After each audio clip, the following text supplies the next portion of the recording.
Hello friends, स्वागत है आपका अपने channel law study with Chamoli में। साथियों, आज हम पढ़ेंगे विधि एवं सामाजिक परिवर्तन, लॉ एंड सोशल ट्रांसफॉर्मेशन में constitutional guarantee to linguistic minority के बारे में हम बात करेंगे। और बिना देरी किए स्टार्ट करते हैं। अगर आपने इस चैनल को लाइक एंड सब्सक्राइब नहीं किया है तो लाइक एंड सब्सक्राइब कीजिए ताकि ऐसी लॉ से रिलेटेड वीडियो आप तक पहुँचती रहे। तो स्टार्ट करते हैं। Constitutional guarantee to linguistic minority क्या है? भारत में भाषाई अल्पसंख्यकों के अधिकारों की सुरक्षा भारतीय संविधान के अध्ययन से की गई है। संविधान ने भारतीय समाज की विविधता को मान्यता दी और भाषाई समुदायों के अधिकारों को सुनिश्चित करने के लिए कई प्रावधान किए। आर्टिकल 29 एंड 30 भारतीय संविधान के आर्टिकल 29 एंड 30 भाषाई और सांस्कृतिक अल्पसंख्यकों के अधिकारों की सुरक्षा करता है। आर्टिकल 29 के अंतर्गत किसी भी नागरिक को अपनी भाषा, लिपि और संस्कृति की रक्षा करने का अधिकार प्राप्त है। यह प्रावधान भाषाई अल्पसंख्यकों को अपनी भाषाई और सांस्कृतिक अधिकारों की सुरक्षा प्रदान करता है। आर्टिकल 30 की बात करें तो आर्टिकल 30 के तहत धार्मिक और भाषाई अल्पसंख्यकों समूहों को अपनी संस्कृति, भाषा और शिक्षा का प्रचार प्रसार करने का अधिकार मिलता है। आर्टिकल 350 और 350 ए। आर्टिकल 350 ए के अनुसार यदि राज्य सरकार या क्षेत्र भाषाई अल्पसंख्यक समुदाय से आबद्ध है तो वह सरकार को यह सुनिश्चित करना चाहिए कि उनके बच्चों को उनकी मातृभाषा में शिक्षा दी जाए। आर्टिकल 350 का ऑब्जेक्ट भाषाई अल्पसंख्यकों के लिए एक आयोग गठन करना जो उनके भाषाई अधिकारों की रक्षा कर सके। राज्य की भाषा नीति। संविधान की 8वीं अनुसूची में भारत की 22 आधिकारिक भाषाओं की सूचीबद्ध किया गया है और जिससे विभिन्न भाषाई समुदायों के पहचान और उनका सम्मान सुनिश्चित होता है।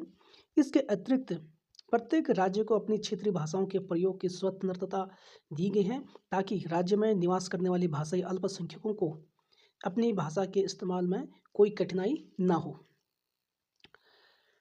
कानूनी और सांस्कृतिक संरक्षण। भाषाई अल्पसंख्यकों को न केवल शैक्षिक अधिकारों की सुरक्षा मिली है बल्कि उनके भाषाई और सांस्कृतिक पहचान की रक्षा के लिए कई अन्य प्रोविज़न भी किए गए हैं। इससे भाषाई विविधता को बढ़ावा मिलता है और हर समुदाय को अपनी मातृभाषा और संस्कृति को बनाए रखने का अवसर मिलता है। संविधान में भाषाई अधिकारों का विस्तार 1950 टू 1970। भारत में स्वतंत्रता प्राप्ति के बाद भाषाई मुद्दे विशेष रूप से महत्वपूर्ण हो गए थे। भारतीय समाज में विभिन्न भाषाओं के बोलने वाले समुदायों की एक बड़ी संख्या थी और ऐसे में संविधान ने कई प्रावधानों के अध्ययन से इन भाषाओं और समुदायों के अधिकारों को सुरक्षित करने की कोशिश की। 8वीं अनुसूची। भारतीय संविधान की 8वीं अनुसूची में 22 भाषाओं को आधिकारिक भाषाओं के रूप में मान्यता दी गई है। इन भाषाओं को संविधान के तहत सम्मान और अधिकार प्राप्त है। ये भाषाएं हैं अंग्रेजी, हिंदी, बांग्ला, गुजराती, कन्नड़, कश्मीरी, कोंकणी व कश्मीरी, मैथिली, मलयालम, मराठी, नेपाली, उड़िया, पंजाबी, संस्कृत, सिंधी, तमिल, तेलुगु, उर्दू, असमिया, बोडो, डोगरी, मणिपुरी और संथाली। इसमें यह सुनिश्चित किया गया है कि भारत के विभिन्न क्षेत्रों में रहने वाले भाषाई समुदायों को अपनी भाषा के अधिकार प्राप्त हों और वह अपनी संस्कृति यानी वो अपनी सांस्कृतिक पहचान को बनाए रख सकें। अब आगे बात करें तो आधुनिक समय में भाषाई अल्पसंख्यकों के अधिकार 2000 के बाद 21वीं सदी में भारत में भाषाई अधिकारों को लेकर और भी जागरूकता बढ़ी है। भारत सरकार ने कई योजनाओं के माध्यम से भाषाई अल्पसंख्यकों के अधिकारों की रक्षा करने का प्रयास किया है। राष्ट्रीय शिक्षा नीति 2020 में यह प्रावधान किया गया है कि बच्चों को उनकी मातृभाषा में शिक्षा दिया जाए और यह भाषाई अल्पसंख्यकों के लिए एक महत्वपूर्ण कदम है क्योंकि इससे इन्हें अपनी भाषा और संस्कृति को बनाए रखने का अवसर मिलता है। वर्तमान में भाषाई अल्पसंख्यकों के संवैधानिक अधिकार। वर्तमान में भारतीय संविधान द्वारा भाषाई अल्पसंख्यकों के लिए अधिकार उनकी पहचान, संस्कृति और भाषा की सुरक्षा के लिए अत्यधिक महत्वपूर्ण बने हुए हैं। भारत में भाषाई विविधता के कारण यह सुनिश्चित करना आवश्यक है कि अल्पसंख्यक भाषाओं को सम्मान और प्रोत्साहन मिले। संवैधानिक प्रावधान और उनका वर्तमान महत्व। आर्टिकल 29 सब क्लॉज 1 भाषा और संस्कृति का संरक्षण।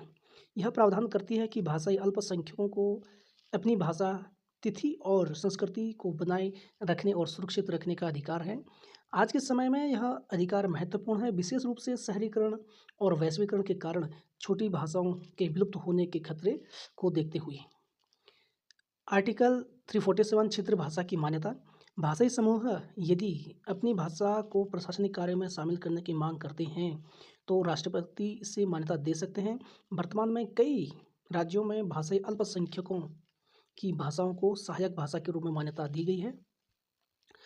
अब हम वर्तमान चुनौती और प्रगति के बारे में बात करें तो छोटी भाषाओं का विलुप्त होना, ये चुनौतियां हैं। आधुनिक समय में शहरीकरण और रोजगार के अवसरों के कारण कई भाषाएं विलुप्त होने के कगार पर हैं।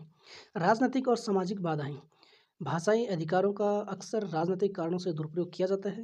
थर्ड, शिक्षा में मातृभाषा की कमी। कई स्थानों पर मातृभाषा में शिक्षा की सुविधाएं उपलब्ध नहीं है। अब हम बात करते हैं प्रगति। ठीक है, राष्ट्रीय शिक्षा नीति 2020 मातृभाषा में प्रारंभिक शिक्षा पर जोर दिया गया है और डिजिटल तकनीक का उपयोग क्षेत्रीय भाषाओं को बढ़ावा देने के लिए डिजिटल प्लेटफॉर्म और भाषाई संसाधन विकसित किए जा रहे हैं। अल्पसंख्यक आयोग राज्यों में भाषाई अल्पसंख्यकों की समस्याओं को सुलझाने और उनके अधिकारों को लागू करने के लिए आयोग सक्रिय है। वर्तमान परिप्रेक्ष्य में भाषाई अल्पसंख्यकों की स्थिति आज के समय में भाषाई अल्पसंख्यक अपने अधिकारों के लिए अधिक जागरूक है और अपनी भाषा और संस्कृति को सुरक्षित करने के लिए तकनीक और शिक्षा का उपयोग कर रहा है।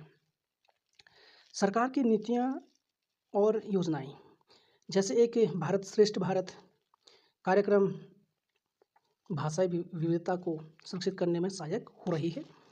भविष्य के लिए उपाय, सरकारी नीतियाँ और प्रोत्साहन, सभी भाषाओं के लिए समान अवसर और सम्मान सुनिश्चित करना, शैक्षणिक सुविधाएं, प्राथमिक और उच्च शिक्षा में बहुपक्षीय पाठ्यक्रम लागू करना, डिजिटल और तकनीकी माध्यम, भाषाई अल्पसंख्यकों की भाषाओं को डिजिटल प्लेटफॉर्म पर अधिक प्रतिनिधित्व देना, ऑडियो वीडियो सामग्री का विकास जिससे भाषाई शिक्षा अधिक प्रभावी बन सके, और सामाजिक सुरक्षा जागरूकता। भाषाई अधिकारों और सांस्कृतिक विविधता को बनाए रखने के लिए जन साधारण अभियान अल्पसंख्यक को उनकी भाषा और संस्कृति के प्रति गर्वित होने का एहसास कराना, ये भविष्य के उपाय थे। अब हम बात करते हैं भाषाई अल्पसंख्यकों के संवैधानिक अधिकारों से जुड़े प्रमुख न्यायिक मामले। तो Saint Stephen's College versus Delhi विश्वविद्यालय 1992 सुप्रीम कोर्ट ने निर्णय दिया कि आर्टिकल 30 के तहत अल्पसंख्यक संस्थानों को यह अधिकार है कि वे अपने शिक्षा संस्थानों का प्रबंध करें। हालांकि यह भी कहा कि दाखिले की प्रक्रिया में संस्थानों को संविधान के अन्य प्रावधान का पालन करना होगा। इसका महत्व, यह फैसला अल्पसंख्यक शिक्षण संस्थानों को उनके अधिकारों और सीमाओं को प्रभावित करने में मददगार होगा। दूसरा केस जो है TMA pipe foundation versus union of India 2002 का है। इस मामले में सवाल उठा कि अल्पसंख्यक शिक्षण संस्थानों को अपने संस्थान का प्रबंध करने में कितनी स्वायत्तता होनी चाहिए। निर्णय दिया गया, सुप्रीम कोर्ट ने निर्णय दिया कि आर्टिकल 30 के तहत अल्पसंख्यक शिक्षण संस्थानों को अपने प्रबंध में व्यापक अधिकार है। सरकार इन अधिकारों में अनावश्यक हस्तक्षेप नहीं कर सकती, लेकिन शिक्षा के मानकों को सुनिश्चित करने के लिए आवश्यक नियम बना सकती है। यह मामला अल्पसंख्यक संस्थानों की स्वायत्तता को सुरक्षित करने के लिए एक महत्वपूर्ण कदम था। और तो हमने इस वीडियो में समझा constitutional guarantee to linguistic minority.